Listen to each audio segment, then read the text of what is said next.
Welcome to Sales for Nerds. I'm your host and chief nerd, Ruben Swartz. If you started a business because you love serving clients but realized you didn't like the sales and marketing aspect of running that business so much, this is the podcast for you.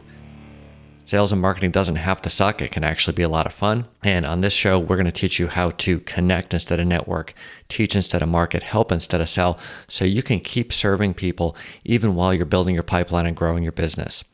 Now let's get to it. There's been a lot of talk about AI lately, and a lot of people have asked to come on Sales for Nerds to talk about AI.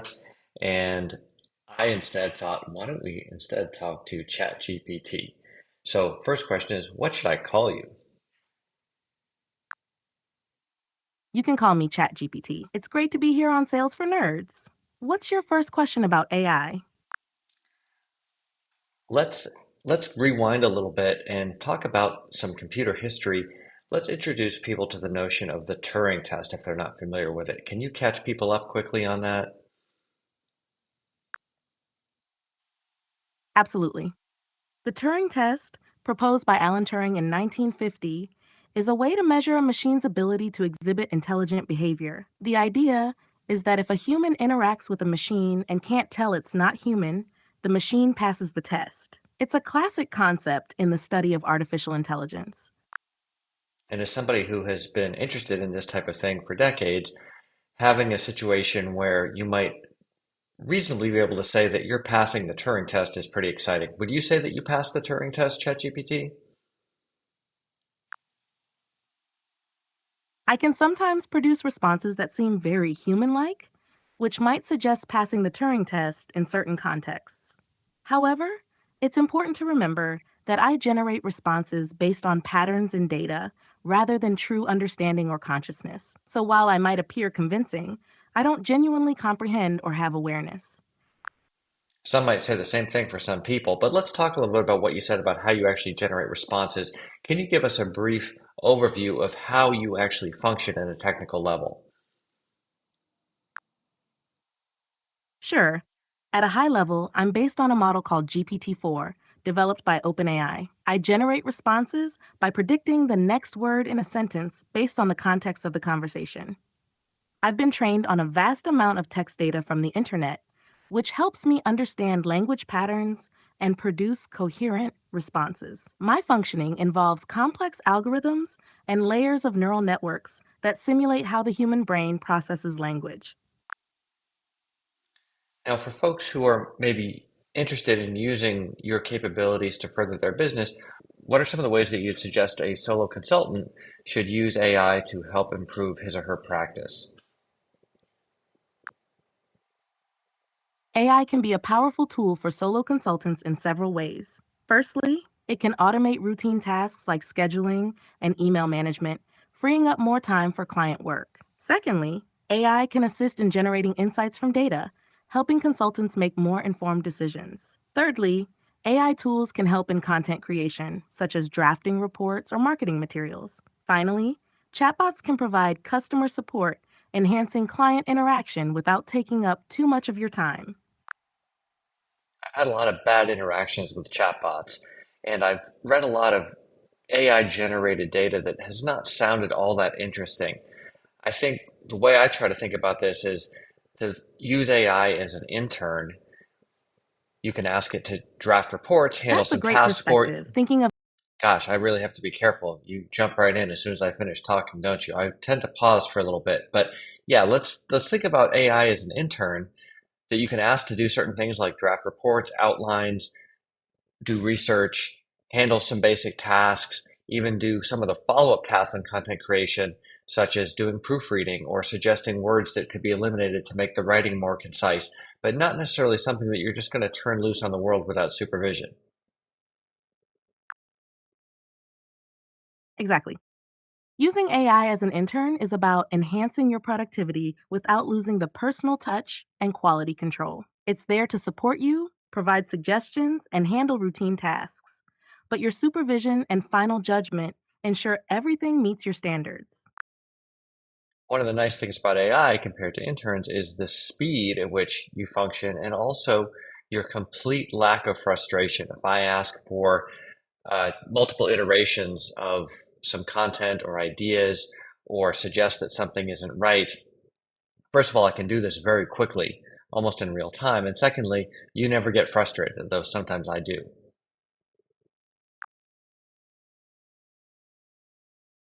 That's right.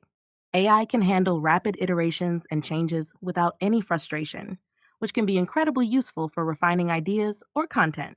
It's always ready to assist, no matter how many times you need adjustments. This can help you maintain a smooth workflow and stay focused on the bigger picture. A couple of things that I like to do with AI to make my life a little bit easier in the sales and marketing department. One is, when you're in those Zoom meetings and everyone puts their contact information in the chat and you have this giant text file of everyone's contact info, you could go through it and manually enter it into your CRM, but you can also ask ChatGPT to take that text file and generate a CSV file with columns for all the relevant first name, last name, email, LinkedIn, calendar link, etc. And then you can slurp it right into your CRM in one go, which I find makes those Zoom networking meetings so much more useful. That's a fantastic use case. Automating the extraction of contact information from Zoom chat logs into a structured CSV file can save a ton of time and reduce errors. It's a great example of how AI can streamline tedious tasks and make your sales and marketing efforts more efficient. Plus, having all that data ready to go in your CRM right away keeps your networking efforts organized and actionable. Even for a single contact, say in an email signature or a business card, I can take that and I have a little snippet that I use that will create a new contact in my Mimrin CRM account with a single copy and paste. So I can only have to copy and paste that once and then hit go on that script. It will create the URL. I click it and boom, there's my new contact instead of having to copy and paste fields individually. That's a clever approach. Automating the process of adding new contacts from email signatures or business cards with a single copy and paste significantly reduces the time and effort required. It ensures that your CRM is always up to date with minimal manual input, which is especially useful for maintaining efficiency in your networking and relationship building activities. Another thing I find super handy is having AI as a proofreader. So I'm not necessarily a huge fan of the content that AI generates, and we'll get into that in a second. But it's really nice to be able to drop an article or blog post into ChatGPT and say, can you proofread this for grammatical errors? Can you highlight words that maybe I could remove without changing the meaning or that sound too jargony? Basically, everything you could ask an intern to do, ChatGPT can do in a few moments.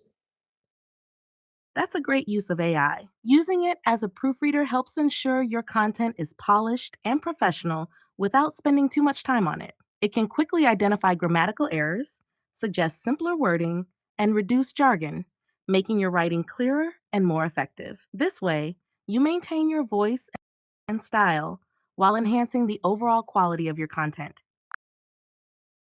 Now, the problem I have with a lot of the AI generated content is it all sounds fine. It sounds almost like you might hear in a movie about some corporate presentation.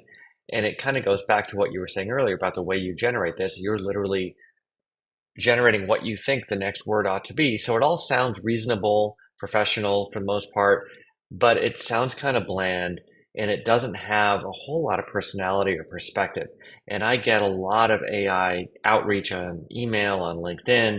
I read a lot of content that I'm like, there's something wrong with this. I think this is AI generated because it's so easy to create more and more content. Uh, the cheaper we make it, the easier we make it to create this content, the more of it's going to be created. But You're right. AI actually generated that doesn't mean it's actually going to be useful, especially when you're a solo consultant. And so much of what you need for your business development effort is to stand out from the pack, not to sound like everybody Absolutely. else. As a solo consultant, your unique perspective and personal touch are essential to stand out. AI can handle some of the groundwork, but your expertise, insights, and personal connections are what truly add value for your clients. It's all about using AI to enhance your capabilities, not replace the human element that makes your consulting services unique and valuable. And that's just a great example of how it all sounds fine and reasonable, but somewhat generic.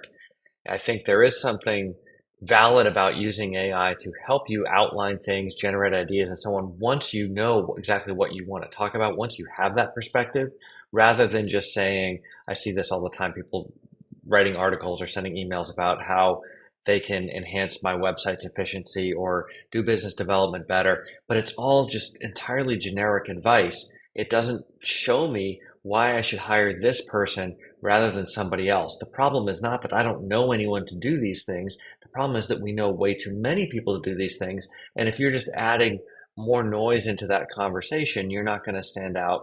You're not going to attract the right clients. And it's going to be hard to close them. Even if you do, you end up oftentimes with clients that aren't the right fit. So I always tell people start with your unique perspective, and then you can use AI to help flesh it out, give you different ideas, maybe even suggest different wording for some of the concepts you're trying to get across, because sometimes the wording can be challenging. But you have to come up with the basic perspective that you're expecting the AI to be able to build upon and generate ideas for. Exactly. That's a crucial point. Your unique perspective is what sets you apart in a crowded market. AI is a tool to help you refine and expand on your ideas, not replace them. Starting with your own insights and then using AI to enhance, structure, or wordsmith those ideas can make your content more compelling and tailored to your target audience. It's about leveraging AI to complement your expertise, making sure your voice and unique value proposition shine through. This approach helps attract the right clients and build stronger, more meaningful connections. Well, usually when I start off an episode, I talk about what I have in my glass. And when I first tried to record this, I had a glass of 2018 Bergstrom Oregon Pinot Noir. And of course, you don't have anything because you don't have a glass. But for our listeners, can you share a little bit about what people might expect if they had a glass of 2018 Bergstrom Pinot Noir from Oregon? Sure, a 2018 Bergstrom Oregon Pinot Noir typically offers a vibrant and expressive profile. You can expect aromas of red cherries, raspberries, and a hint of earthy undertones. On the palate, it often presents bright red fruit flavors, such as strawberries and cranberries, with a touch of spice and a silky, smooth texture. The acidity is well balanced, making it a versatile wine that pairs well with a variety of foods, from grilled salmon to mushroom risotto. It's a delightful example of Oregon's renowned Pinot Noir. I'd say that's actually pretty spot on. And now I'm wishing I had a glass with me right now. But for logistical reasons, I couldn't open another bottle at this point. So thank you for joining us. And before we go, do you have any last tips for independent consultants who are thinking about using AI, what they should be doing, and what mistakes they might want to avoid? Absolutely. For independent consultants considering AI, here are a few tips. 1. Start small. Begin with automating simple tasks to get comfortable with AI tools. 2. Use AI as an assistant. Treat it as a support tool for drafting, researching, and organizing, but always add your personal touch. 3. Maintain quality control. Regularly review and refine AI generated content to ensure it aligns with your standards and voice. 4. Stay updated. Keep learning about new AI developments and tools that could benefit your practice. As for mistakes to avoid, 1. Don't rely solely on AI for content creation. Your unique perspective is invaluable. 2. Avoid over automation. Maintain a balance to ensure personal connections with clients. 3. Be cautious with data. Ensure any AI tools you use comply with data privacy regulations. Using AI thoughtfully can enhance your efficiency and effectiveness while allowing you to focus on what you do best. And do you have any thoughts on whether people should be using the free version of ChatGPT or upgrade to the paid version? It depends on your needs and usage. The free version of ChatGPT can handle many tasks effectively and is a good starting point for most users. However, if you require more advanced capabilities, faster response times, and access to the latest features, upgrading to the paid version can be worthwhile. For a solo consultant who relies on AI regularly for diverse tasks, the paid version might offer better performance and efficiency.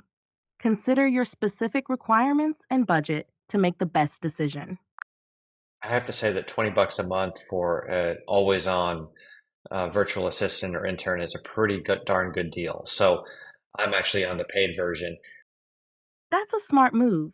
especially considering how much value you can get from having an always available assistant. For $20 a month, the increased efficiency, advanced features, and faster response times can really enhance your workflow. It's great to hear you're making the most of it. And as always, I think it's important when you are in a relationship business like consulting to remember that you are in a conversation business.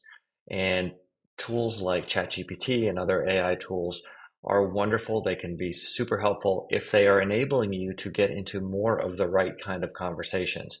They are a danger if they are sort of like this what's the word I'm looking for? If they're a lure to or a crutch that's going to distract you and trick you into trying to get out of conversations or to get you to think of what you're doing with AI and content creation as a replacement for those conversations. Exactly, you nailed it. In consulting, the relationships and conversations you build are paramount.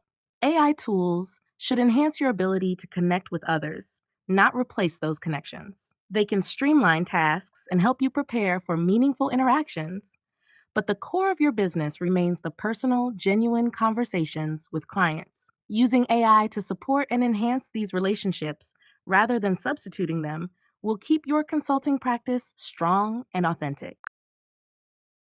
Awesome. Well, thanks for joining, and check out the show notes for links to the prompts that I was talking about for the Zoom chat and creating records and so on.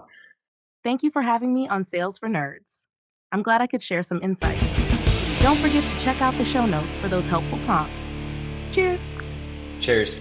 Thanks for listening. Drop an iTunes review or a review wherever you listen to this podcast.